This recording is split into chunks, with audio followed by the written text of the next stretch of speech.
Wild West saloons represented the very ideals of the American West.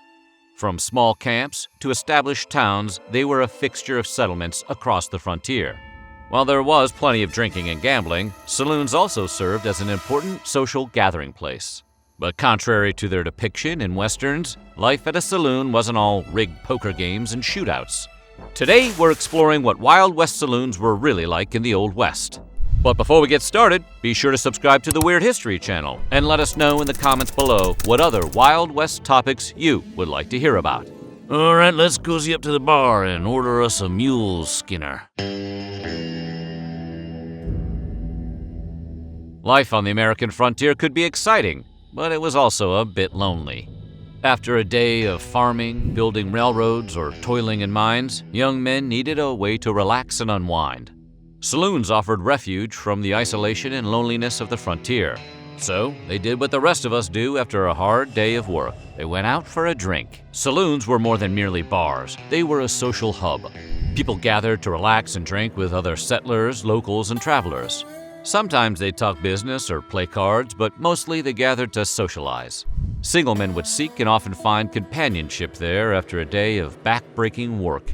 Though violence and unruly behavior did often occur at saloons, gunfights weren't as common as gunsmoke would suggest. At former saloon sites in Virginia City, Nevada, one can find more bottles and game boards than bullets or other signs of violence.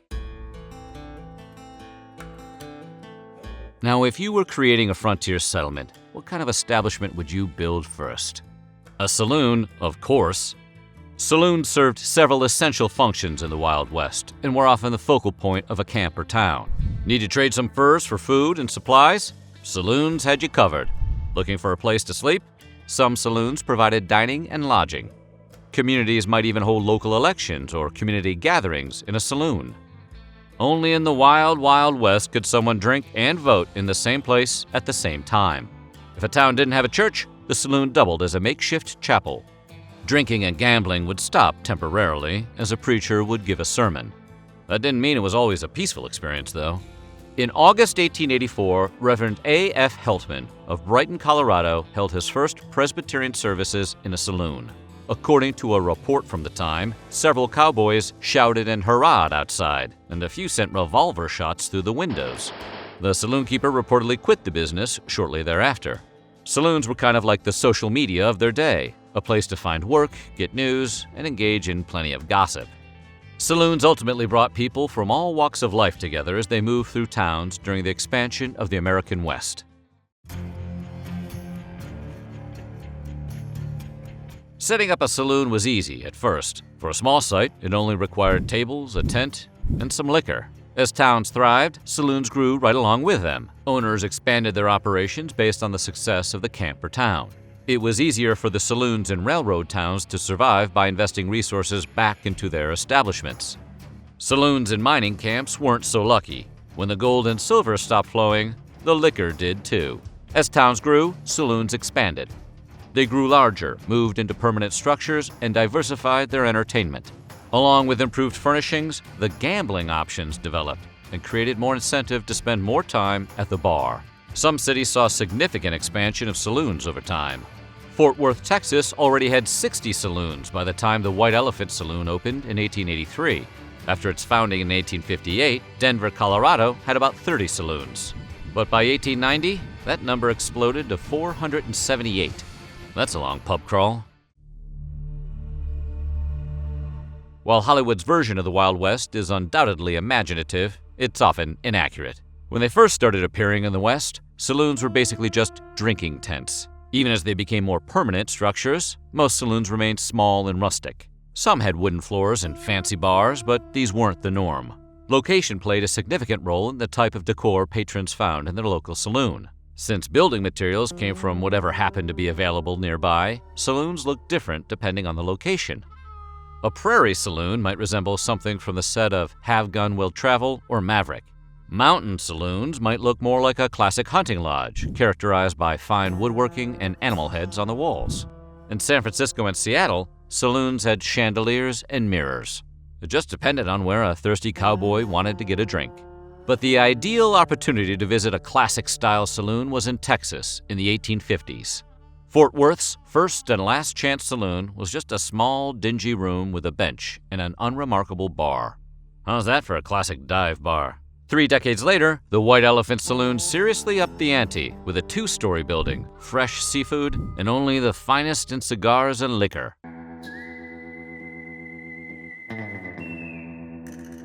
Today, the price of a drink is relatively consistent in major cities around the country. Go into any bar or restaurant, and you'll likely find similar prices for liquor and wine. But that simply wasn't the case in the Old West, where drink prices changed depending on a saloon's location. Procuring liquor to remote locations was challenging, and the prices reflected as much. A whiskey or beer shot might cost 50 cents in the Yukon Territory, but only half as much in a place like Colorado. Emerging social classes on the frontier also impacted prices. Where cheap saloons provided whiskey and beer to cowboys, the fancier establishments catered to business people and ranchers with more money to burn. Saloons were a bit of a boys' club, with women working as barmaids and entertainers in the form of dancing or theater. Malda Branscombe, known professionally as Big Minnie, was the quintessential saloon entertainer. Earning her nickname for her 230-pound, 6-foot muscular frame, she lived and worked in the legendary town of Tombstone, Arizona. Branscombe was at times a barmaid, part-time actor, a dancer, and a prostitute. At one point, she even became the bouncer, after she physically tossed a drunk out of the door after the guy fired a shot into the bar's ceiling. Sometimes women offered other amenities. But when it came to drinks, women persuaded men to buy them expensive liquor, often receiving a cut for themselves. One anti-saloon advocate, George M. Hamill, didn't like what he saw at the saloons. He wrote about it in his 1908 book, Passing the Saloon, saying, "In Denver, when I was there, saloons were full of disreputable women, drinking with the men right at the bar. One would come up and nudge you and say, 'How's things for a drink?' The barkeeper would say, 'Yes, go on, throw a drink into her.' It cost 25 cents at the cheapest to treat a woman there. If one took a 5-cent drink and gave her the same, the bill was 25 cents. Of this, the house kept a dime and gave her a check for 15, which she cashed at the end of the evening. To help women avoid getting drunk while earning this money, bartenders sometimes swapped whiskey for tea or served watered-down beer." Cheers barfly Norm Peterson probably would not have enjoyed drinking in a saloon. If patrons wanted a comfortable seat, they wouldn't find it at the bar itself. Bar stools simply didn't exist. Instead, there was plenty of seating around tables where men talked and gambled. Although seating was limited, there was no shortage of towels and spittoons. Placed on hooks along the bar's front, patrons used the towels like napkins to wipe beer from their mustaches or upper lips. Unlike napkins, the towels were much more disgusting. They were rarely washed and undoubtedly teeming with germs and bacteria. If that weren't unsavory enough, smoking and chewing tobacco were everyday activities in saloons. Bar owners placed spittoons in their saloons, but cowboys spit on the floor anyway. It didn't help any when some of the more flippant saloons displayed signs that read, "If you spit on the floor at home, spit on the floor here. We want you to feel at home." It's kind of like having a no smoking sign, but handing out cigars. If tobacco juice or spilled beer piled up too much on the floor, a little dirt or sawdust would soak it right up. Sawdust, nature's magic eraser. A bartender in the Old West did more than just pour drinks. They provided security, coordinated entertainment, and often moved to other locations as demand for good bartenders skyrocketed. Between 1860 and 1900, the number of bartenders on the frontier jumped from 4,000 to nearly 50,000. It was a competitive, increasingly cutthroat profession that attracted people from all over the country.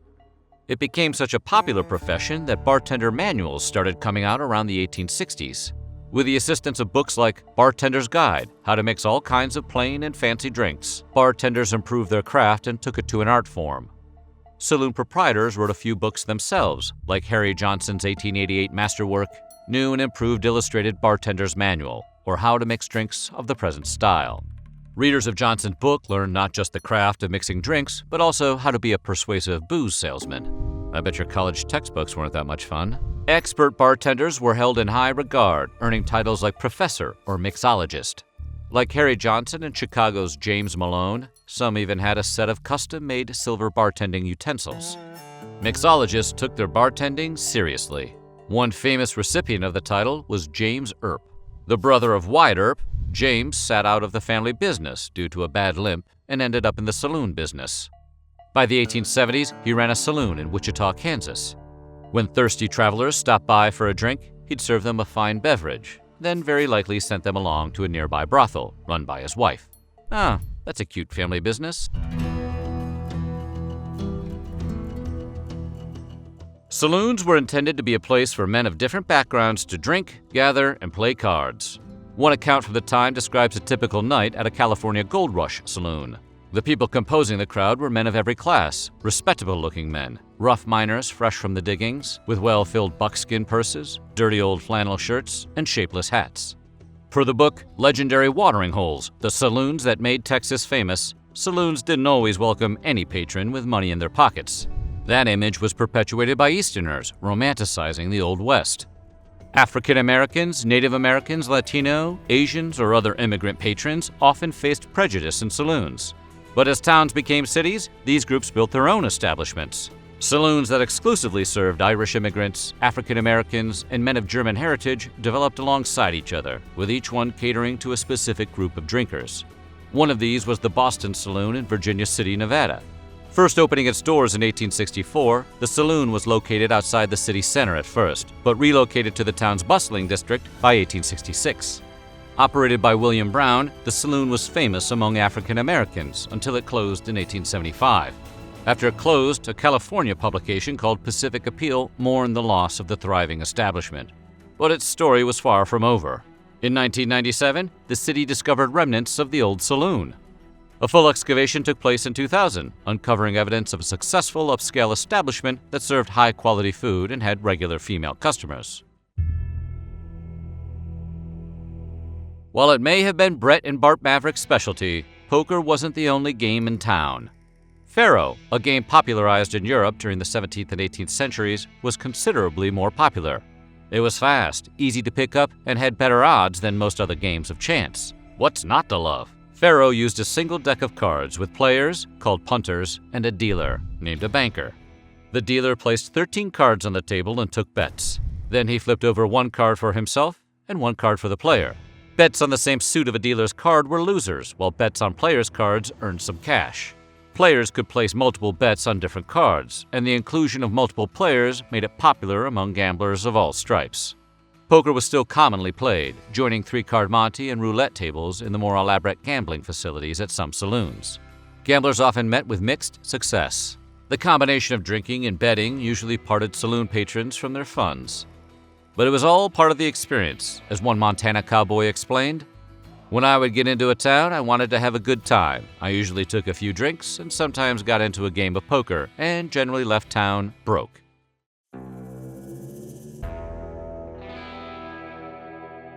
Just like our TV stereotypes, gambling, alcohol, and violence sometimes played a role at saloons.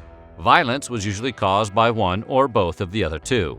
Drunken men might come to blows over perceived cheating at cards, or just start a brawl because, well, they're drunk. Drunken brawls could lead to big trouble. On October 5, 1871, one such altercation led to Marshal James Wild Bill Hickok unwittingly slaying a fellow officer who had come to his aid. During a brawl that had spread out into the street, a saloon operator named Phil Coe engaged in a gunfight with Hickok. Coe fired a few shots and claimed he was trying to shoot a stray dog. Hickok decided to arrest him for firing a pistol within city limits. Then, without warning, Coe shot at Hickok twice more, hitting the sidewalk and the tail of Hickok's coat. Hickok pulled his gun and fired 3 times, hitting Coe twice in the stomach. Coe died a few days later. The third bullet accidentally struck Marshal Mike Williams, who'd heard the commotion and rushed to Hickok's aid. The event marked Hickok's last gunfight and would haunt him for the rest of his life, which tragically ended in a saloon. In 1876, Hickok was playing poker at Nuttall and Mann Saloon No. 10, a saloon located in Deadwood, South Dakota. Hickok was seated with his back to the door, holding a pair of aces and eights, the dead man's hand. The door burst open, and he was shot in the head, point blank, by Jack McCall. This variety of violence led to concerns from social reformers. The rise of the temperance movement during the late 19th century raised their own concerns about the saloon's role in society. Groups like the Anti-Saloon League and the Women's Christian Temperance Union attempted to stop drinking at saloons. One of their leaders, Carrie Nation, took a decidedly more violent approach. Nation took her pewter hatchet and marched into saloons. Shouting, "Smash, smash, for the love of Jesus, smash," she'd proceed to destroy as much liquor and saloon property as possible. She was arrested more than 30 times, but became a celebrity within the temperance movement. For a time, she even marketed souvenir hatchets. Various factors led to the saloon's decline, including employers demanding sobriety during the workday and local health codes banning some of the less than sanitary aspects of the establishments. Bans on gambling and prostitution were introduced around the American West, striking a blow to saloons across the frontier. As cities grew and expanded, the various services saloons provided disappeared, replaced by specialized businesses or institutions. Saloons lost their customers as civilization steadily encroached. The establishment of Prohibition in 1919 was the final nail in the coffin for the Old West Saloon, and the world virtually disappeared from everyday use by the end of Prohibition in 1933. Some original Old West saloons, like the White Elephant in Texas and Silver Dollar Saloon in Colorado, still stand today, but it's probably best to grab a drink at your own local watering hole. After all, sometimes you just want to go where everybody knows your name. When we think of the forces that shape history, we tend to think of things like war, famine, natural disasters, and disease. And while few people would include a tall, frosty beer on the list, the truth is, beer's influence on history is arguably as pronounced as any of those other factors. There are so many ways beer changed history, you have to wonder what kind of world we would live in if the vital, hoppy nectar had never been invented. So, today we're going to take a look at times beer has changed history. Saddle up to your screen with a tall, frosty beverage. This video is a hoppy one. Homer Simpson once opined that alcohol was the cause of and solution to all of life's problems. But even he would probably be surprised to learn that beer is, at least arguably, the catalyst of civilization itself. You see, it was originally theorized that migratory humans settled to harvest grain, from which bread was made. But in 2013, a paper that appeared in the Journal of Archaeological Method and Theory suggested that harvesting barley for beer predated harvesting wheat for bread by more than 3,000 years. The paper cited archaeological evidence from the Mediterranean and was corroborated by evidence found in Mexico. This means that critical developments in human civilization, from the plow to irrigation to the wheel, were driven by a love of beer. This argument heavily suggests that beer is the reason civilization began. So maybe instead of the breadbasket of civilization, we should all start referring to the beer keg of civilization. Without beer, we wouldn't have the only one of the 7 wonders of the ancient world that still stands today. You see, as it turns out, the Egyptians used beer as medicine and currency for those who built the pyramids. Writing in Smithsonian Magazine, Dr. Patrick McGovern explained that beer was of utmost importance. It was a source of nutrition, refreshment, and reward for all the hard work. It was beer for pay. That's right, the laborers who built the pyramids performed their work in exchange for beer. According to Dr. McGovern, you would have had a rebellion on your hands if they'd run out. The pyramids might not have been built if there hadn't been enough beer. Urukagina was a Mesopotamian king who ruled over the city-states of Lagash and Ngirsu in the 24th century BCE. His predecessor as ruler was wildly corrupt, so in an attempt to combat the problem, Urukagina made some rules to combat corruption. That set of rules, now known as the Code of Urukagina, is often cited as the first legal code in history. One of the most interesting aspects of the code is that it prescribed beer as a central unit of payment and penance for civilization. So, for example, one of the things the code specifies regarding burial costs is that for a corpse being brought to the grave, his beer shall be 3 jugs and his bread 80 loaves. Similarly, 60 loaves of bread, 1 mud vessel of beer, and 3 ban of barley are for the person who is to perform as the Sangbor priest, king, or god. And so, in the very first instance of written law and order in civilization, beer was currency.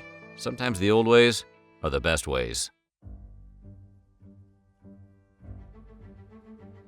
In the Middle Ages, water sources were full of disease, and drinking contaminated water was sure to bring on parasites like Giardia, if not something worse. As the brewing process for beer involved boiling water, then fermentation, the final product was free of bacteria. That is probably why, in the 16th century, annual beer consumption in Britain was 530 pints for every man, woman, and child. or 3 times the amount consumed in the 21st century. Having access to beer was about way more than getting drunk. It was literally a matter of life and death. Medieval Europe was not a particularly fun, fragrant, or healthy place. On the contrary, it was dirty, smelly, and full of disease. Childbirth, especially labor pain, was brutal and typically exacerbated by the squalid conditions and ignorance in which many women lived. To help things along, midwives would typically administer beer instead of water to their patients. Again, this was because many, if not most, water sources were contaminated. These midwives had their own brew, known as groaning ale, which was given to pregnant women when contractions began. Sometimes, the baby was even washed in a 7 or 8 month old ale immediately after birth. While some consider taking a bath in beer today as an excess, back then, the process saved countless lives.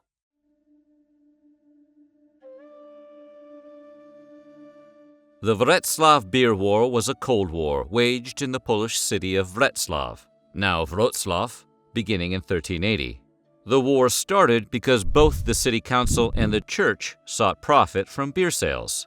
The standoff between the mayor and the bishop became so intense that when King Wacław IV visited the city in 1381, he found the bishop had shut down all religious services.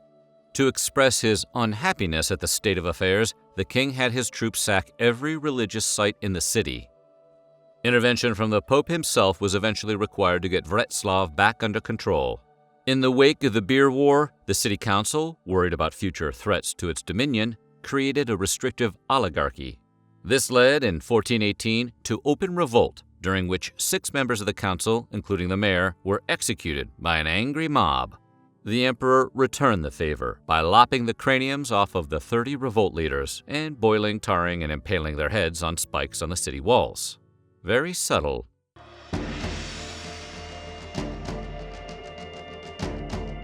The Pilgrims were initially headed to Virginia to start their lives in the New World.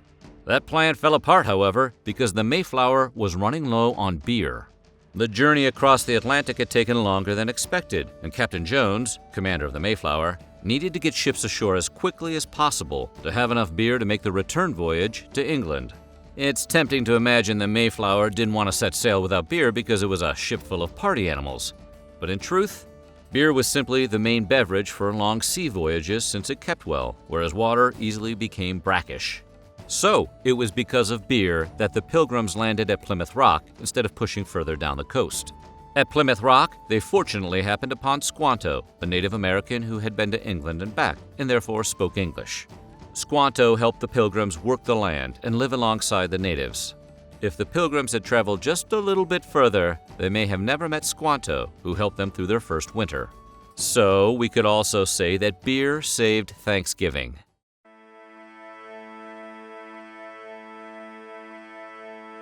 Early colonists in America were good at a lot of things, but brewing wasn't one of them. Native Americans had been brewing beer since before the colonists arrived, but their recipes didn't use barley. So at first, colonists relied on shipments of beer from England to get their brew. Fed up with waiting for ships to cross the oceans, in 1609, colonists placed a full-page advertisement in a London newspaper looking for experienced brewers to come to the New World and share their skills. It was the first help wanted ad in the New World. A number of brewers took up the offer, and thus began America's first non-native breweries. In a world before conference calls and the internet, big decisions were made on a personal level. The Sons of Liberty, who planned the Boston Tea Party, did so at the Green Dragon Tavern in Boston's North End. Taverns were a common community gathering place in the 18th century, and they served myriad roles in the lead-up to the American Revolution. The Green Dragon, for example, was the principal meeting place of the Sons of Liberty. By many accounts, the Boston of back then wasn't really all that different than the Boston of today. So you know the Sons were doing more than talking at the Green Dragon.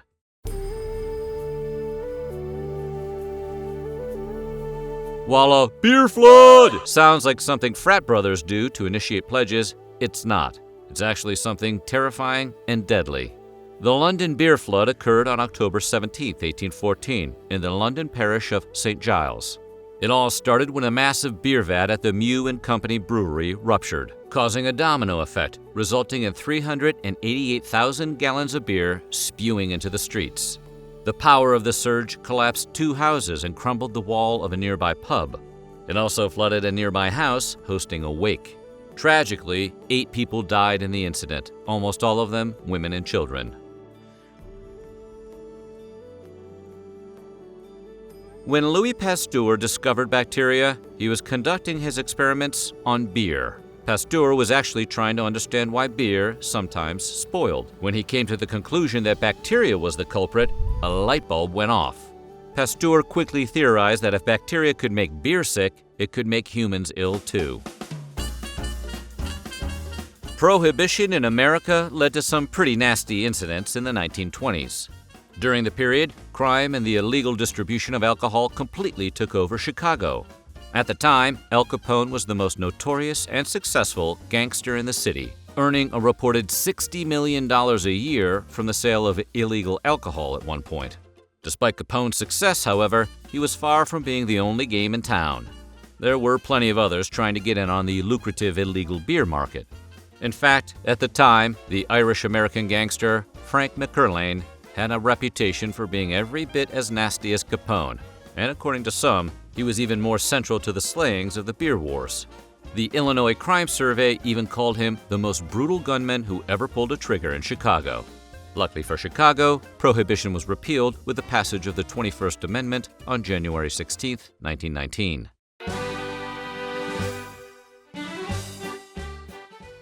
Without beer, Milwaukee is just another Midwestern city.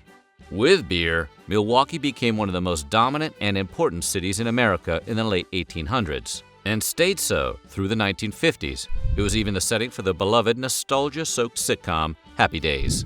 Ironically, one of the greatest reasons for the success of Milwaukee's breweries was the Great Chicago Fire of 1871.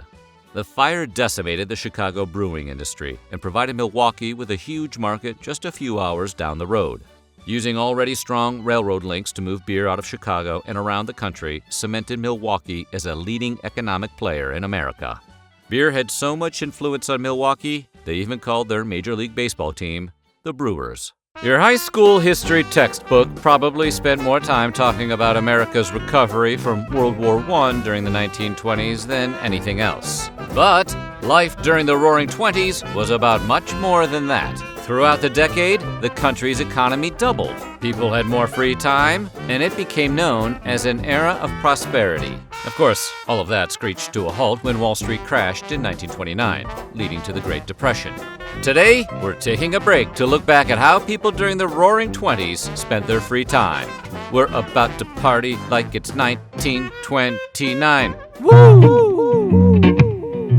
January 17, 1920, was a dark day for American drinkers. That was the day the 18th Amendment went into effect, banning the sale, transportation, and consumption of alcohol in the United States. For the next 13 years, Prohibition sent the entire process underground. Plenty of bootlegging operations and speakeasies popped up almost overnight to bring the sweet, sweet alcohol to the people. Sure, you couldn't exactly walk into one of these establishments. These operations could be as small as a bathtub moonshine affair, or as big as an international bootlegging ring. Despite its illegality, alcohol was pretty easy to find and imbibe. The infamous gangster Al Capone was heavily involved in the illegal trade, too, making over $60 million per year during Prohibition. He was eventually imprisoned for tax evasion in 1931, but not before becoming the most infamous gangster of the period. Al Capone's favorite activity also led to an increase in gang violence related to bootlegging, culminating in the 1929 St. Valentine's Day Massacre, when Capone's henchmen masqueraded as police officers and brutally gunned down several members of a rival gang. Enterprising folks looking for whiskey or beer lurked through the shadows to find the speakeasies. These illegal bars, which often had live music, were only accessible through passwords and secret entrances. They were also frequently raided by the feds. But the owners knew how to avoid serious consequences, so it wouldn't be long before your favorite watering hole was open for business once again. Of course, there were always other things to do that didn't involve drinking. If drinking illegally wasn't your thing, you could always sit on a flagpole. Way back in the halcyon days of 1924, a guy named Aloysius Anthony Kelly started the trend of flagpole sitting. The idea came to him when he managed to stay on top of a narrow beam for more than 13 hours after a friend dared him to do it. Things were pretty boring in those days, apparently. After successfully completing the dare, Kelly realized he had a special talent for this sort of thing. Nicknamed Shipwreck Kelly for his claim that he survived the sinking of the Titanic, Kelly ended up spending 22 days on top of a pole in New York's Madison Square Garden. But that's not all, folks. Shipwreck Kelly outdid himself in Baltimore by sitting atop a 60-foot pole for more than 45 days. Kelly's favorite pastime swept the nation, and people from all over the world tried to approach or surpass his record. But flagpole sitting wasn't the only popular athletic activity to rise in popularity during the 1920s. If movies weren't your thing, you could always just go for a drive. Advances in car manufacturing made vehicles safer, more comfortable, and more affordable. It goes without saying, although we'll say it, that automobile sales soared during the 1920s. In 1921, the Federal Highway Act led to new road construction, making it easier for folks to get around.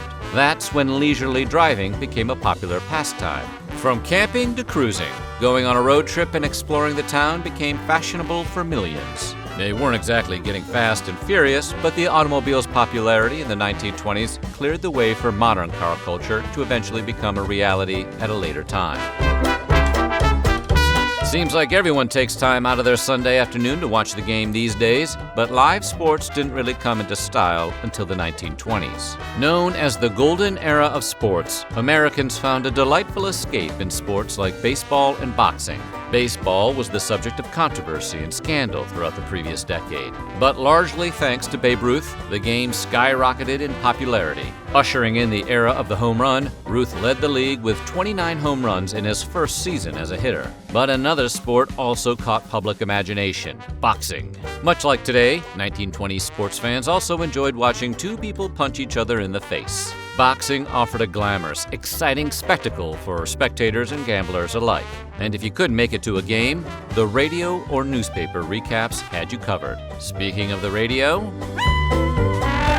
we may take it for granted, at least for those who still listen to it, but radio wasn't always common in American homes. By the end of 1929, however, 10 million American homes were using them to connect with the outside world. While they were great for news, radio also brought sports, art, and entertainment to the masses. Much like streaming and the internet make up our entertainment options today, radio served the same purpose back then. That is, until television came along. Radio also opened up the opportunity for advertisers and marketing firms to pitch their products to larger audiences worldwide.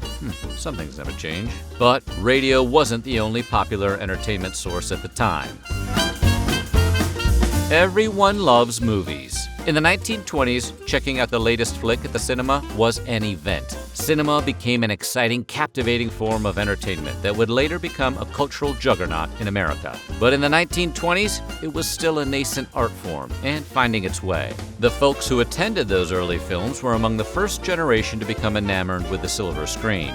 Eventually, Hollywood began releasing upward of 700 films a year, influencing culture in a major way. Popular films influenced and inspired fashion trends, merchandise, and household items. Advertising firms saw great promise in cinema and invested significantly in product placement and trailers. Although they play in front of a feature today, movie trailers themselves were advertisements for upcoming films that trailed features. Get it? Trailers? Eventually becoming a staple of the cinema experience. But if there wasn't a good film out, you had plenty of other options.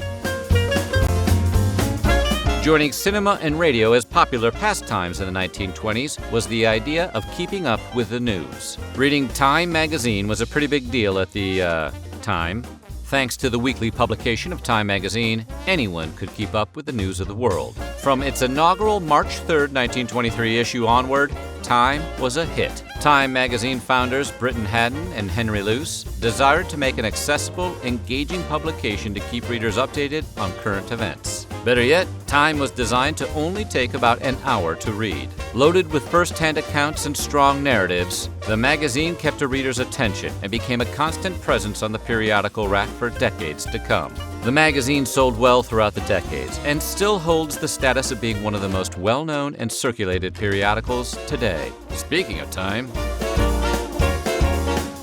Most people loved to cut a rug every once in a while. Human endurance activities were all the rage in the 1920s. Having a dance marathon was a logical conclusion. Much like today's enduring reality TV dance contests, couples entered these competitions to win cash and other prizes. Of course, these dance contests lasted weeks or months, generating considerable controversy. Many cities ended up banning them as disruptive, disturbing, and even repugnant. As the Great Depression loomed, people entered the contest for fun and survival as the economy began to take a nosedive. Jazz-inspired dance marathons might have offered some reprieve from what was to come, but they had nothing on jazz music itself. Jazz helped create more lively songs and rhythms, ushering in a time of more danceable music, and people loved it. The upbeat, celebratory nature of jazz inspired another nickname for the Roaring '20s, the Jazz Age. Jazz legends like Louis Armstrong, Duke Ellington, and Jelly Roll Morton rose to fame in the 1920s, setting the legendary soundtrack for the era. Jazz found its ways to clubs all over the country. Young people flocked to wherever it was played and tried out new dances like the Charleston. The genre was also largely responsible for creating the flapper movement. Characterized by short hair, flashy gowns, and red lipstick, flappers were the fashionistas of their day. In an ugly article published in 1920, The Atlantic Monthly defined flappers as women who trot like foxes, limp like lame ducks, one step like cripples, and all to the barbaric yawp of strange instruments which transform the whole scene into a moving picture of a fancy ball in Bedlam. The Atlantic Monthly's description did nothing to stop the movement. The flapper style was pretty popular until the Great Depression put an end to that too. But flapper culture inspired something unexpected among the youth. Decades before George Carlin was on stage talking about words and wordplay, the youth of the 1920s engaged in wordplay and slang as a hobby. Yeah, riveting. Inspired by the free-form nature of jazz and flapper culture, kids went wild and crazy with the wordplay. Are you a blue nose or someone who puts a damper on the mood or festivities? Do you like sinkers, also known as donuts? Do you know your onions when it comes to 1920 slang? Have you ever heard of a sockdolager? Someone or something which is truly remarkable or impressive. Noodle juice. Tea, being zozzled, very drunk, or drinking some foot juice, cheap subpar wine. If you haven't, don't worry. You're not alone. Some of the crazy linguistic turns live in our collective memory today, even if no one actually uses them. When they weren't having fun with words, kids liked to play board games at parties. It all started with the popular tile game Mahjong. In 1922, Joseph B. Babcock imported the game and began selling simplified versions of it to the masses. A 4-player game with unique iconography and imagery requires skill and strategy to win. It was definitely an international hit, spawning countless imitators over the years. But Mahjong wasn't the only party game being played at the time. Kids in the Roaring '20s loved their Ouija boards, essentially a parlor game. The first Ouija boards appeared around 1890. In 1901, game manufacturer William Fuld began producing them, seeing an increase in sales and popularity that grew with the rising public interest in the occult and spiritualism. People took the Ouija board to task for myriad questions or to speak with departed loved ones, hoping to gain some insight from the spirit world. It grew in popularity from there, but an aura of mystery surrounds the device. Fuld himself used the board to guide his business decisions and built a factory based on guidance from the board. In 1927, he died in a freak accident falling from the roof of that very same factory. And if you think that's spooky, it's got nothing on some of the weird stuff students were doing on college campuses. Fashion trends come and go, but sometimes they take a bizarre turn along the way. One of the biggest trends on Ivy League campuses in the 1920s was acquiring raccoon fur coats. But they didn't stop at acquisition. Oh no. The students would make a point to flaunt their new raccoon furs all over the place. While they were busy revealing their inner Davy Crockett for the world to see, the fur coats eventually caught national attention. One guy, George Olson, even wrote a song about them in 1928 called "Doin' the Raccoon." The song was later covered by Rudy Valley and can easily be found online if you're keen to listen. But with lyrics like, "Oh, they wear 'em down in Princeton, and they share 'em up at Yale, and they eat them at Harvard, but they sleep in them in jail." You can just take our word for it. The 80s and 90s were a hodgepodge of anti-drug nerds trying to ruin our cool lives by telling us drugs weren't copacetic. Don't do drugs. Eggs on frying pans, This is your brain on drugs. learning it from your dad, I learned it by watching you. and the granddaddy of them all, People will tell you that drugs are cool and that everybody's doing them. But you know what? You're wrong. D.A.R.E. Today we're learning how the D.A.R.E. campaign was a bigger failure than you realized. Some of the earliest studies of D.A.R.E.'s effectiveness exposed D.A.R.E. as being a pretty useless program for keeping teenagers off of drugs and alcohol. It seemed D.A.R.E.'s zero-chill educational approach to keeping these curious, hormonal, rebellious little hooligans off of drugs was not working, and in fact was having the opposite intended effect. Turns out, teenagers are less of a learn by riveting PowerPoint presentation and more of a do it and see if we die kind of learners. They might have been taught to say, just say no, but they were way more likely to say, ah, yes, to a bag full of those items they learned about in school if they completed the D.A.R.E. program than those who didn't. If only D.A.R.E. had listened to its dad who told them this would happen. Who taught you how to do this stuff? SMART, the program that inspired and birthed D.A.R.E., also failed in its earlier days, suffering from the same arrogant idea that students would blindly listen to an authority having never seen a John Hughes film or seemingly met a teenager. But when SMART reached out to D.A.R.E. to inform them of the changes made to better the program by making it work, D.A.R.E. resisted. It is, after all, right there in its name. The most damning study was commissioned by the National Institute of Justice and conducted by the Research Triangle Institute that said the program was occupying space and hoarding funding from other programs that actually had value and, worked. The NIJ never published the findings that D.A.R.E. was a dud, so the charade continued in schools across the nation.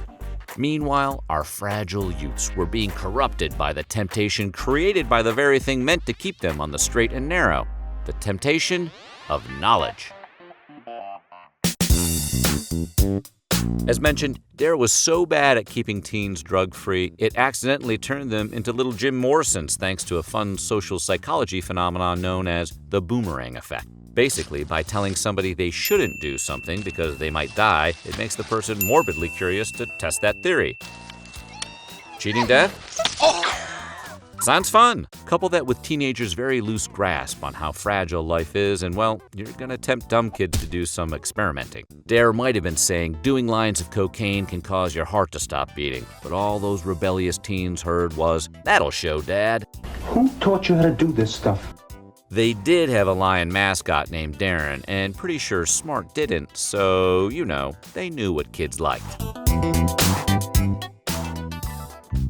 Despite mountains of overwhelming evidence, the general public stood by the D.A.R.E. program throughout the 90s. Parents loved D.A.R.E. It was nice. It had good intentions. There were police involved. It got to talk to your kids about drugs, so you didn't have to. There was a little mascot. What's not to love? Who cares if it was a giant waste of time and money? D.A.R.E. settled into their impeccable reputation by having the audacity to say, knocking D.A.R.E. is like kicking your mother, or saying that apple pie doesn't taste good, ignoring that some apple pie is nasty and it might not taste good. And look, some mothers might need to be kicked. What if your mom wasn't moving and you needed to see if she was alive? A little kick might be all that's standing between her and death. And now, since everything is bad and facts are alternative, now there's a push to bring D.A.R.E. back to schools. Oh, did you think this story was not going to involve Jeff Sessions? Because this story definitely involves Jeff Sessions. Former Attorney General and ex-Keebler elf Jeff Sessions said in 2017 that, despite research to the contrary, he still believed D.A.R.E. worked. Why? Well, because he just did. That's enough to spend money on things that objectively don't work, right? I mean, case in point, the wall. At least D.A.R.E. was cheap, right? Oh no, D.A.R.E. cost a ton of money. Darren the Lion does not work for free, guys. There was a lot of demand for meddling lion mascots who didn't do drugs and demanded the same life standards for everyone in the 90s. What started local to Los Angeles soon spread to an estimated 75% of the country and was so vastly supported that local, state, and federal governments gave the program somewhere between $200 million to $2 billion just in the year 2003, well after several studies proved it ineffective. Think about that. $2 billion to fund a program that fundamentally did not work.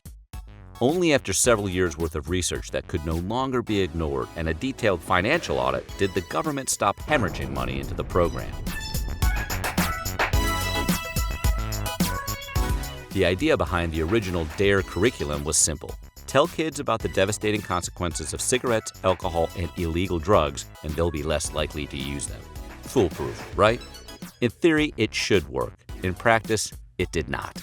But lazy teachers who didn't want to come up with a better idea and police officers who just needed to show they were trying were convinced that education was their best tool when it came to prevention, without realizing that such a direct approach may not work on young children. Current D.A.R.E. President Frank Pagarios once said, "Everyone believed that if you just told students how harmful these substances and behaviors were, they'd stay away from them." Unfortunately, young kids weren't as receptive to the education as a prevention approach. School is boring. Learning is hard. Everybody just wants to go home, watch TV, and eat snacks, and not hear about lung cancer when you're 12 years old. Despite this, the program continued. It was, after all, the 80s, and let me tell you, people hated drugs in the 80s. You know, getting into drugs and being high is a real stupid thing to do. Every decade needs a scary boogeyman to rally behind and blame all of our deep-rooted societal problems on. And in the 80s and into the 90s, the blanket term drugs was the 9/11 of the times. And who was steering this illegal caravan of bad hombres? A sweet little old lady by the name of Nancy Reagan. In the early 1980s, America's grandma had it with all of these drugs and demanded the youths of America just say no. First Lady Nancy went from school to school telling children to just say no to all of these drugs with a t-shirt. Once she'd absorbed enough child's fear to energize herself, Nancy would swing into the occasional rehab center to gather horrible tales of people. She then shared these horror stories with all of America, which in turn made the whole country say hell no to people who said hell yes to drugs. Today, there's a drug and alcohol abuse epidemic in this country, and no one is safe from it. And the plan worked. A boogeyman was created. The Reagan administration's pulverizing advocacy for anti-drug causes resulted in 64% of Americans in 1985 believing drugs were the #1 issue in the nation. Sorry, AIDS. So, won't you join us in this great new national crusade? Nancy's PR campaign worked, and America was all in on D.A.R.E. Yes, teach our kids the perils of drug addiction, Darren. Give the people what they want. But like the cordless phones, beepers, and the Rachel, D.A.R.E. couldn't make it past the 90s, as it became harder to ignore the evidence that the program was deeply flawed and an abject failure. Move over, drug abuse resistance education, and make way for the snazzy new program with a very unfortunate name, Keeping It Real. The program Keeping It Real replaced D.A.R.E. in 2009 in middle schools and eventually expanded to elementary schools in 2013. Choosing to forego the 45-minute dreary lecture that children normally enjoy, Keeping It Real opts for a more interactive model that teachers and D.A.R.E. officers noted children didn't hate. Student engagement was markedly higher. It's not a regular anti-drug program, it's a cool anti-drug program. You could tell a surly teen to just say no until you're blue in the face and pat yourself on the back for all the good work that you did that day.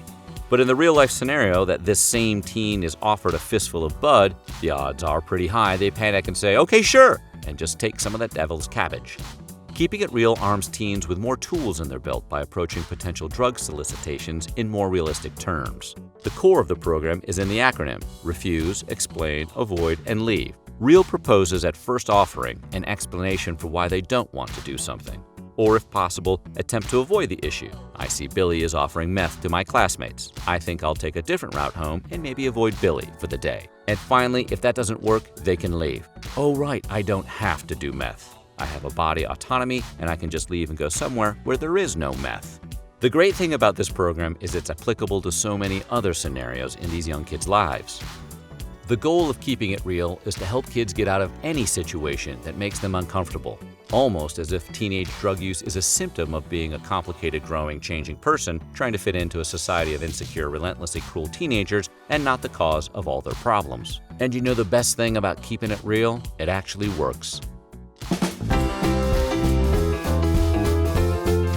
The results so far have been overwhelmingly positive, according to a report from the Scientific American that concluded students who completed Keeping It Real indicated they used drugs and alcohol less than those in the control group that did not.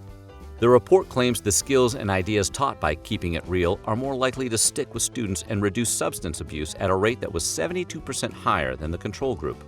The old boring snooze fests of D.A.R.E pasts have been replaced with student interaction and group work, teaching them various ways to just say no to drugs.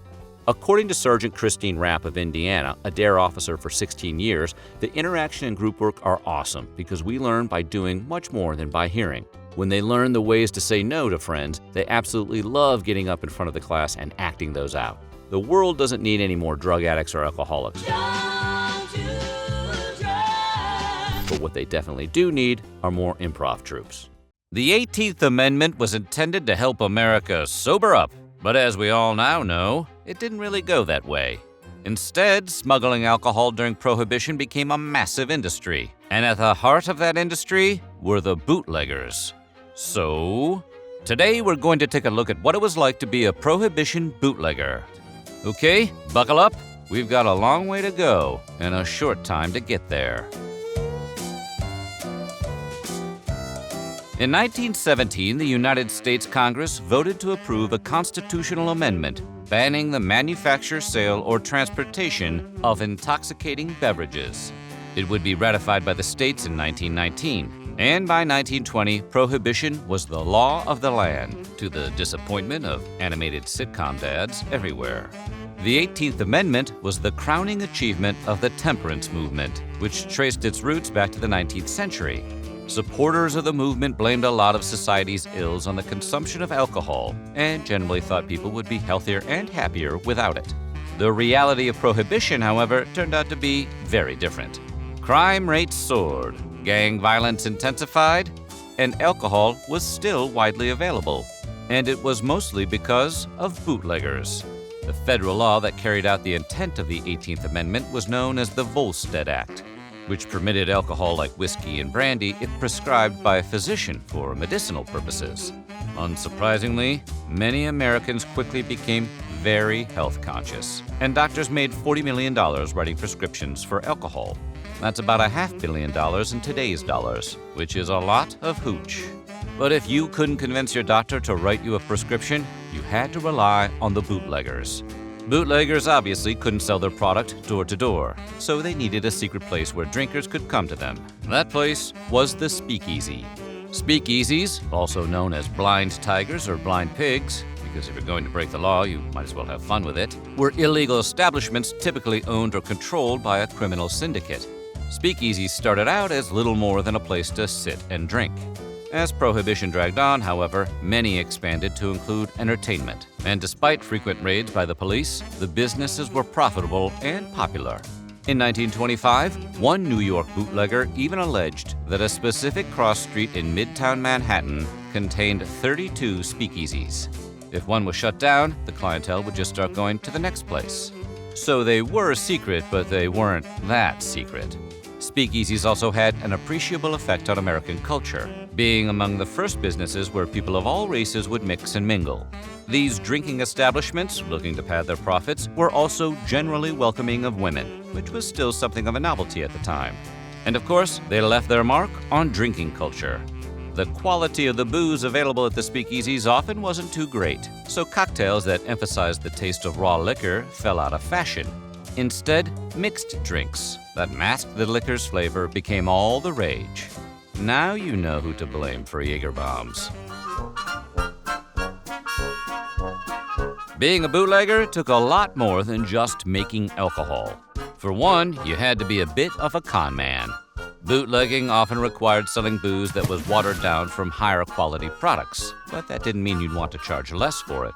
On the contrary, in a piece published in The New Yorker in 1926, one unnamed bootlegger pointed out that customers would assume the booze was high quality if they were paying what they'd expect to pay for high quality booze. Plus, what were they gonna do? Not buy it? Have you ever tried being sober in the 1920s? A bootlegger also had to be able to drop the right name if they got picked up by the police. That same anonymous bootlegger told the New Yorker that he was typically given the name of a crooked politician to drop to the cops, who would then let him go scot-free. Bootleggers also had to be comfortable moving around in cramped spaces. Why? Because moving booze around a city often required the use of secret tunnels. Los Angeles bootleggers used a network of tunnels that was originally built for trolley cars. Meanwhile, Chicago bootleggers used a series of basements in the Uptown area that allegedly connected places like the Green Mill Cocktail Lounge, the Uptown Theater, and the Aragon Ballroom. In case all the secret passageways didn't tip you off, hiding alcohol during Prohibition required some inventiveness. One way to travel around with your secret stash was a flask cane or tippling cane. These were hollow canes one could fill with their drink of choice, for those days when you felt like getting hammered while still looking distinguished. Alternatively, folks could carry their drink around in a thigh flask, also known as a thigh tin. Calling this a flask is a bit of an understatement, since they were so big you pretty much had to wear an overcoat to hide one. Luckily, there were more discreet versions like the garter flask, which women could strap to their legs. There were also fake book flasks, which were exactly what they sounded like, fake books with liquor inside. These could get pretty elaborate.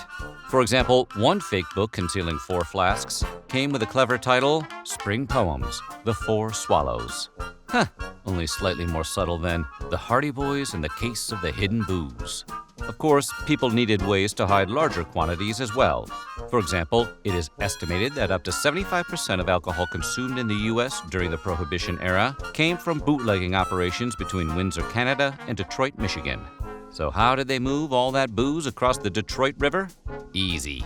Both ordinary people and gangsters alike could transport up to 40 cases of alcohol an hour via torpedoes pulled across the river on an underwater cable system. The river could also be crossed in speedboats guarded by lookouts with binoculars. And during the winter, when the water froze over, gutsy bootleggers might just drive the booze right across the ice. If all else failed, there was always a good old-fashioned booze mule. Men who would strap alcohol-filled pouches all over their torso, throw on an overcoat, and then just walk to their destination. Has anyone ever worn an overcoat who wasn't hiding something? In the early years of Prohibition, bootleggers were often supplied by so-called rum runners, who would smuggle alcohol across international waters. The job entailed enormous risks.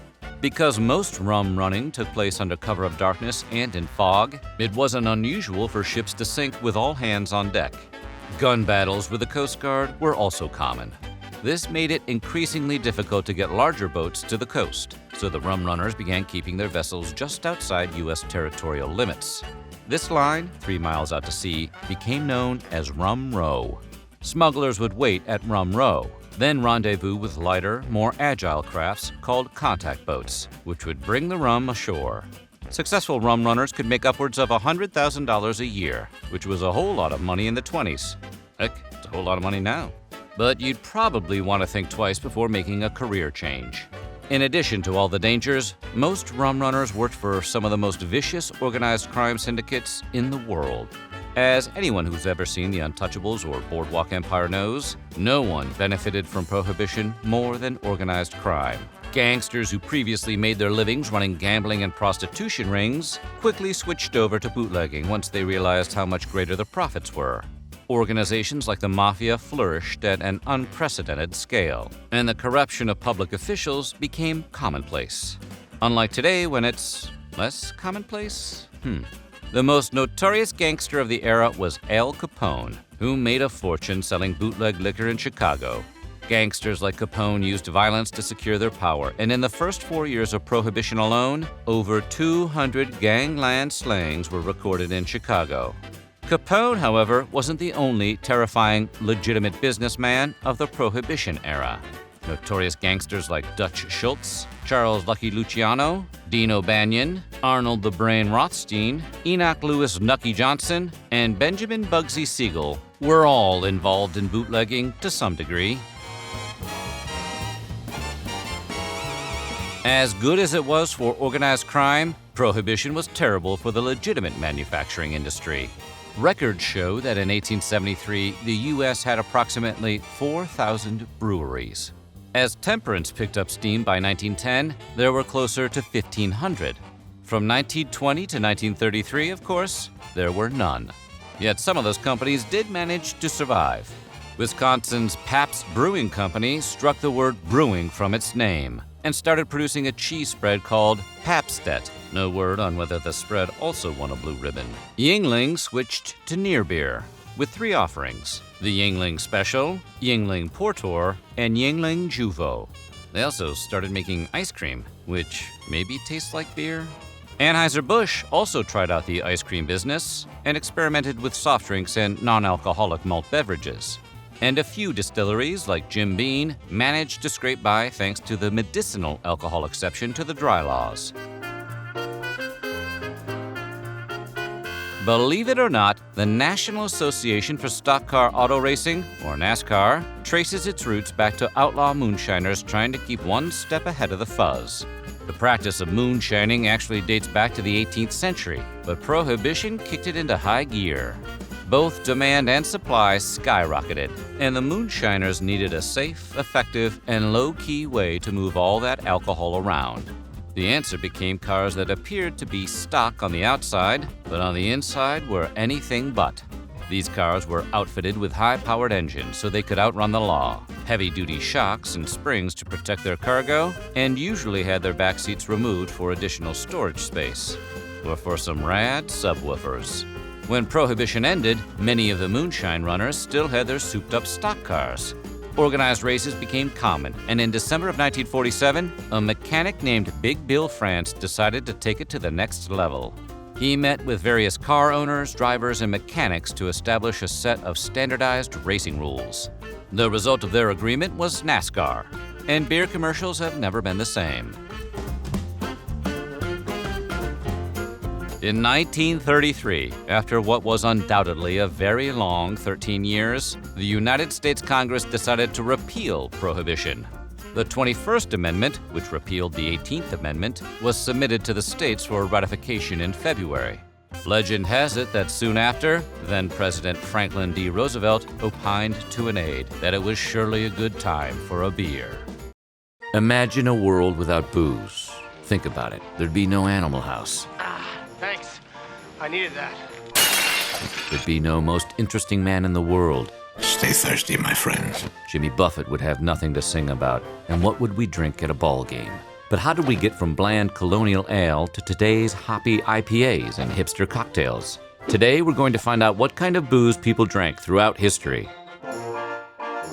Knocking back beer dates all the way back to some of the first European settlers in the New World, and while it doesn't go along with the stereotype, the Puritans were voracious beer drinkers. When the Pilgrims set sail on the Mayflower, they packed the ship with more beer than drinking water. A Puritan booze cruise. How fun. Pilgrims, including the kids, drank about a quart of beer each day on the journey. Though their beer didn't have as high of an alcohol percentage as today's beer, the Puritans actually preferred their fermented drink to the most likely contaminated water. This ale was so important to the Pilgrims, a beer shortage is believed to be what got them to land on Plymouth Rock instead of continuing south. With their beer supply dwindling, the sailors sent the Pilgrims out to find water. After drinking from a fresh stream on American soil, one settled Puritan wrote, "I dare not prefer it before good beer." No wonder the life expectancy of these people was 40. When Europeans moved to North America, they tried to reproduce European wine, but the native grapes created acidic wine that was impossible to drink. The grapes that the Europeans brought over and tried to harvest failed to grow in the harsher climates of the eastern seaboard. As a result, for centuries, wine had to be imported from Europe. Thomas Jefferson made quite a name for himself in importing these expensive European wines. As with all imports, the high cost of imported European wine meant that only the wealthy Americans could afford to drink. By 1840, less than 3% of wines consumed by Americans were domestic, but that all changed with the gold rush of 1849. When the gold rush blew up, so did California's population. Naturally, most of these settlers became miners, but when they had problems finding gold, they changed careers. Some of the settlers who gave up chasing gold started growing grapes and founding wineries that popularized California wine. By the 1910s, 90% of all wine consumed in the U.S. came from California. I am not drinking any f***ing Merlot. While beer was the standard drink amongst the settlers, the founding fathers preferred rum. Have some rum, man. Dig it. Oh yeah, Irie. Rum was pretty important among the elite founders. In Medford, Massachusetts, Isaac Hall ran a distillery and sold rum that could make a rabbit bite a bulldog, which we think sounds good. On his ride to warn of the British invasion, Paul Revere stopped at Hall's house for a slug of rum. For sure, rum was truly loved by Americans. For years, sugar refineries dumped millions of gallons of molasses into the sea until they realized molasses could be made into rum. Although many called it hot, hellish, and terrible, or rough and disagreeable, hundreds of thousands of gallons soon poured into North America.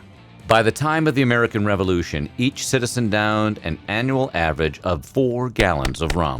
If that doesn't sound like a lot, today's Americans, on average, only drink 2.33 gallons of alcohol each year. In 1794, George Washington sent Secretary of the Treasury Alexander Hamilton into western Pennsylvania to make sure whiskey distillers paid their taxes. Hamilton led a group of 13,000 militiamen who squashed the Whiskey Rebellion. During the rebellion, Pennsylvanians refused to pay these tax collectors, even tarring and feathering one of them. The whiskey tax was so unpopular that some of these distillers actually threatened to declare independence from the fledgling United States. During America's early years, whiskey slowly started to replace rum as the go-to distilled alcohol. This is because the Revolution slowed imported molasses, and the new import duties raised prices everywhere. Lucky for Americans, the surplus of corn from the Midwest made the production of whiskey dirt cheap. In the 1820s, it only cost 25 cents a gallon to make whiskey. Plus, whiskey was marketed as a patriotic drink because it didn't rely on imports from the West Indies.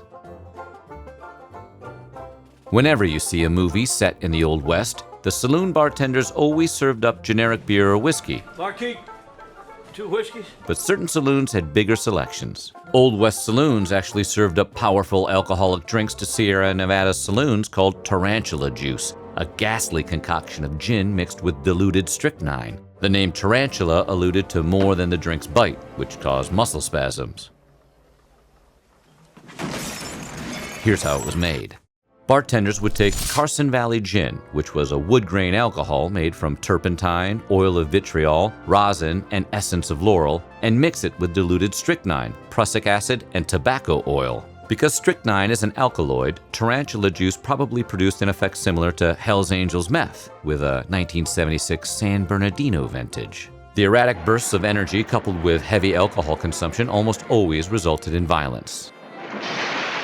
Local Nevada fiddle player Dutch Nick Ambrose is said to have created the drink in 1852 for hardcore cowboys, prospectors, and settlers. Most saloons served up tarantula juice in 2 tumblers, warning drinkers to hold on to the second until the muscle spasms set in. The second dose of juice would end the shakes.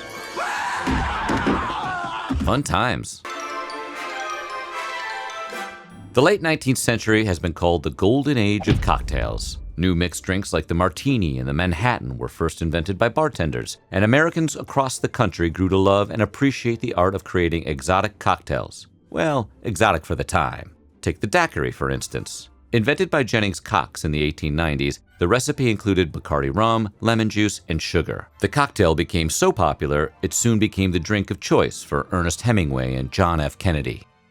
In the late 1800s, Jerry Thomas, author of the first Bartender's Guide, also turned cocktails into an entertaining spectacle. Thomas invented the Blue Blazer, a flaming cocktail that he allegedly made with white rats sitting on his shoulders. The drink is no flaming moe, but the visual of the white rats is a nice touch. It's been documented that British sailors were known to drink as much as 10 pints of beer a day. But the warmer temperatures in the tropics spoiled their beer, so the enterprising seamen turned to punch. Made from distilled spirits, fruit juice, and sugar, with spices like nutmeg or cinnamon often added for flavor, this punch quickly became the most popular drink for sailors, and eventually a favorite for colonial Americans on land. The best part about this punch? Unlike other alcoholic beverages of the day, its citrus juice helped protect against scurvy, and pack them with the calories needed to survive another day. When more than 1 million Germans landed on American soil during the second half of the 19th century, they brought a cold, drinkable lager that gradually replaced the English ales. And the Germans didn't just introduce new brewing methods, they even brought over new types of brewing yeast to create their beer. breweries thrived across the country until Prohibition put many small brewers out of business for good. Distilling agave dates back centuries, but tequila didn't become popular in America until the late 19th century. In 1893, during the Chicago World's Fair, wealthy Mexican families introduced tequila to a new market. Tequila proved so popular that bootleggers smuggled it across the Mexican border during Prohibition. Known as tequileros, the smugglers packed as many as 50 bottles of it per donkey to cross the border at night. Today, Mexico exports around 70% of its tequila, with about 80% of those exports shipped off to the U.S. On a related note, it was the World's Fair in Chicago that gave Pabst Beer its blue ribbon, and they've been riding that bit of publicity ever since.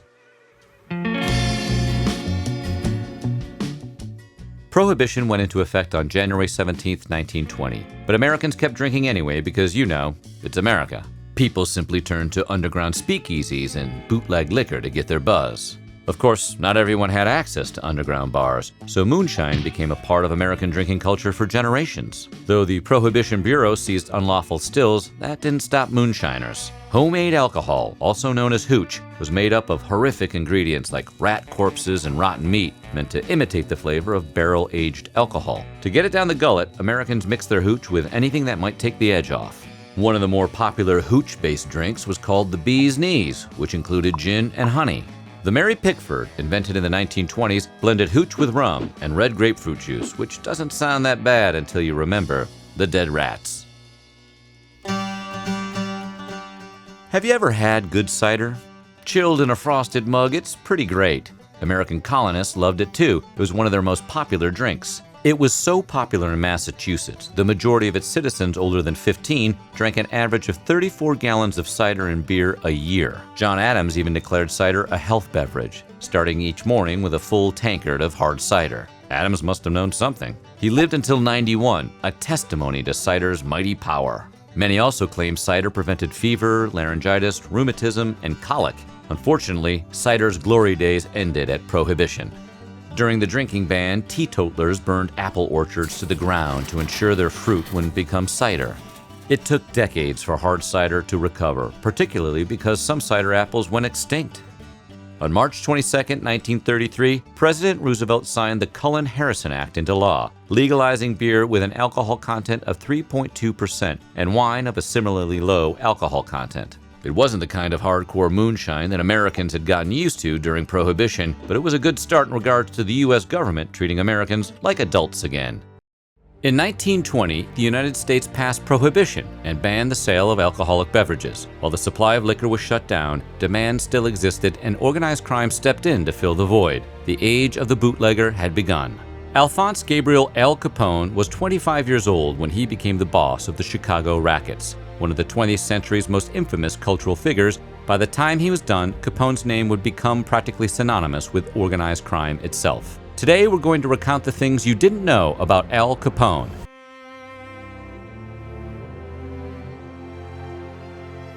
If there's one thing Americans love, it's a good rags to riches story, even if the middle of that story happens to be filled with kidnapping, bootlegging, and whacking guys.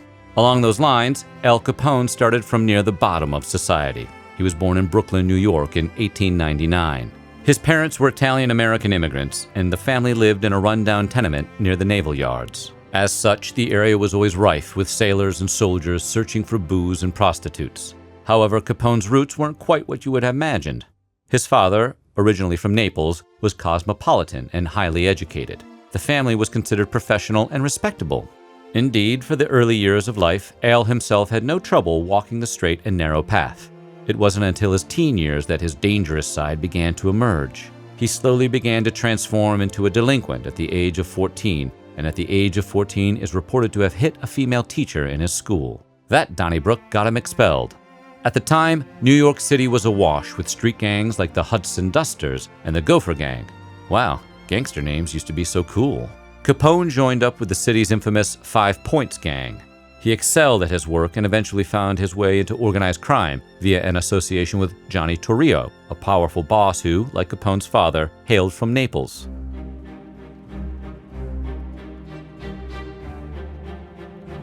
Al Capone's underworld nickname was Scarface, which is so badass it literally inspired at least 3 movies all by itself. So how did he get it? Well, after getting kicked out of school, Capone found work as a bouncer in a local club called the Harvard Inn. The story goes that one night, while he was working the door, Al took a liking to a woman named Lena Galluccio. He offered to take her for a walk on the beach, but she wasn't interested. Not one to take no for an answer, Al kept after her and later in the evening shouted to her that he liked her backside. Al meant it as a compliment, but Lena's brother Frank Galluccio didn't take it as such. Frank wasn't as big as Al, but he did have a knife, which he used to carve Capone across the face 3 times. It took 80 stitches to close the wounds, and the lines left behind would lay the groundwork for one of the most famous nicknames in the history of crime. While the world may have called him Scarface, Al's friends had another, slightly less threatening nickname for him, Snorky. Yes, you heard that right, Snorky. One of the most dangerous mob bosses in the history of the world was known to his friends as Snorky. Why? Because in 1920s Chicago, Snorky was gang slang for a sharp dresser, and Capone had a weakness for expensive imported Italian suits. History also records that his friends occasionally called him the Big Fellow, but that one really doesn't need much explaining.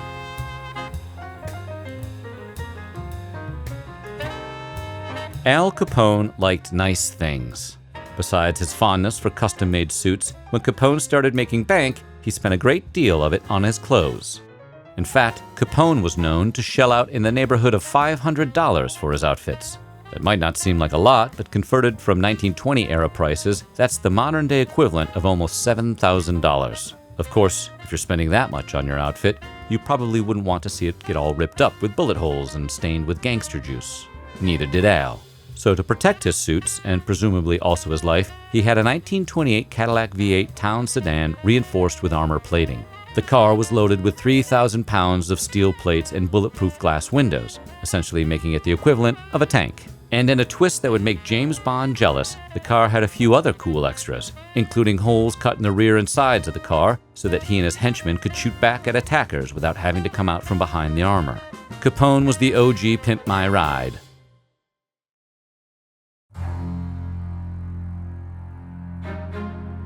Golfing with the boss is an American tradition, and the mob was no exception. Capone and his men loved to go golfing, and while they enjoyed the game, what they really enjoyed more was raising a little hell.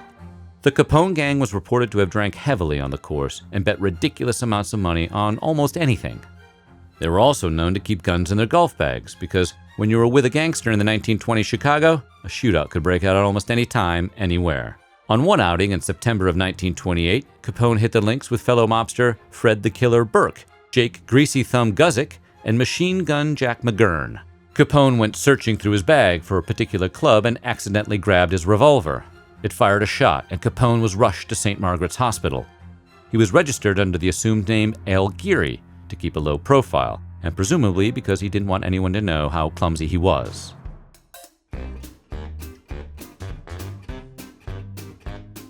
Capone spent money like it was water. He bought fancy suits, expensive jewels, high-tech cars with armor and gadgets, and yet he never ran out of cash. Indeed, as a Chicago boss with interests in racketeering, gambling, prostitution, bootlegging, and vices of every imaginable kind, Capone was able to amass a staggering amount of money. In fact, Capone is believed to have earned in the area of $100 million a year, and that was in the 1920s. Adjusted for inflation to $2020, Al Capone's fortune would today be worth somewhere north of $1.3 billion.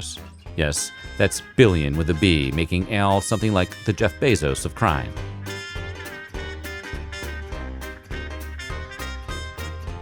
To maintain his iron grip on crime in Chicago, Al Capone had one simple task: take out anyone who dared get in his way.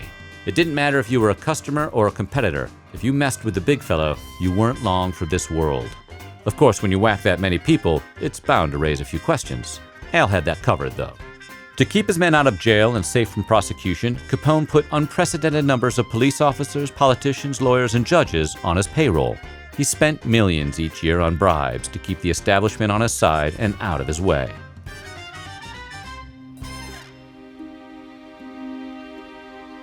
When it came to crime, Al Capone had a keen mind, but it would fail him over the course of his life. At the age of 18, Al had contracted syphilis and never bothered to receive medical attention. Untreated, the effects of the disease were severe. It slowly eroded his mind, and by the 1940s, he was reported to have the intellectual capacity of a 7-year-old. In prison, he required special care and was known to lash out at nurses and mumble to himself. Near the end of his life, he was reported to be little more than a shell of his former self.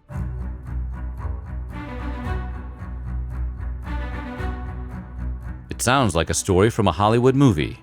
Two brothers go down separate paths. One becomes an infamous bootlegger, and the other a Prohibition task force member bent on bringing the bootleggers down.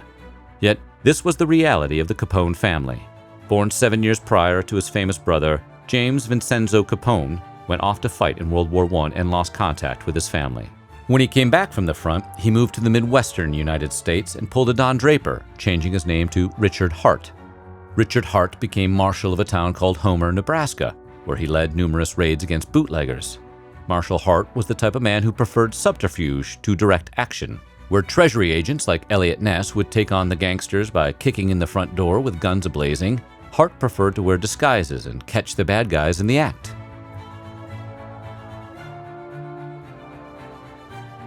When he wasn't running his bootlegging empire, bribing cops and judges, or ordering the murder of his competitors, Capone was known to be a great philanthropist. Whether it was all just a public relations move or whether he actually enjoyed helping the needy out is unknown. But in his time, Capone developed a lasting reputation as a man of the people. During the Great Depression, he opened some of Chicago's first soup kitchens, was even known to go in and help feed the poor himself. Like many other famous gangsters, he was also famous for being a good tipper. When you think of Al Capone, you think of illegal beer, the St. Valentine's Day Massacre, and Robert De Niro's performance in The Untouchables. But you probably never think of milk. Yet, according to the Capone family, Al and his brother Ralph extensively lobbied the Chicago City Council to pass a law requiring all milk bottles to bear an expiration date. The story goes that one of the relatives became sick after drinking spoiled milk, and Al vowed to do something about it. Strangely, this isn't where Capone's milk obsession ends. He also invested in D.A.R.E, which he let his brother-in-law partially run. His brother Ralph was so heavily involved, he acquired the nickname Bottles.